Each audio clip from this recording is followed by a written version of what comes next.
There are hurricane seasons that can be very quiet, and you kind of move through the season without incident. And then, as we've seen more recently in the last couple of years, they can be very busy, where we spend a great deal of time watching for and readying for what may come next.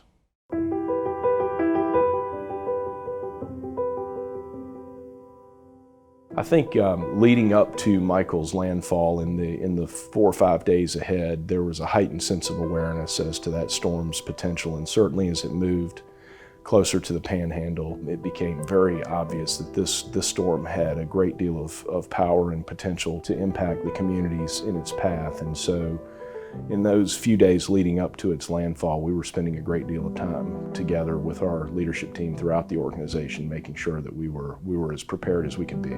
If I draw on my own experience and I go back to even almost 35 years ago in my own emergency response experience, I can tell you, I'm not sure I've ever seen anything of that scale.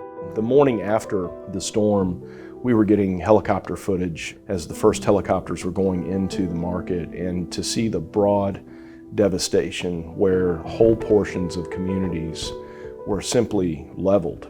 Trees were down, homes were destroyed, cars were destroyed, businesses were gone. This was not about simply one aspect of somebody's life being affected at work or at home. All facets of their life and their community were deeply affected by the magnitude of the storm as it came ashore. It's very tough when something like Hurricane Michael occurs. These are people we know and that we work with every day and that we care about.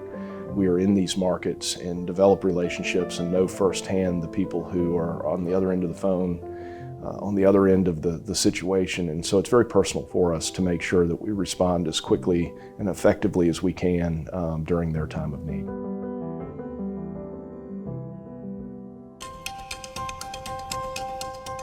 I think we engaged Henry Schein probably about 5 days ahead of the storm's landfall. We were in a full-blown emergency operations scenario, and through our own supply chain team, brought in the Henry Schein team to make them aware of our needs and potential needs, anticipating what we were seeing happen as the storm approached the coast.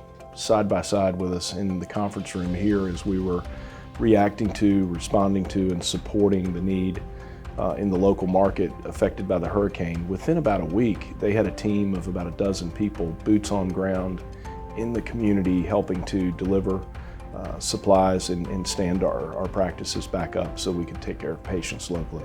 I would say I'm grateful for Henry Schein's partnership. It's one thing to have a transactional relationship through the day-to-day. It's another when you're in that moment and test that relationship, and all sides really stand up and deliver on the commitment they've made.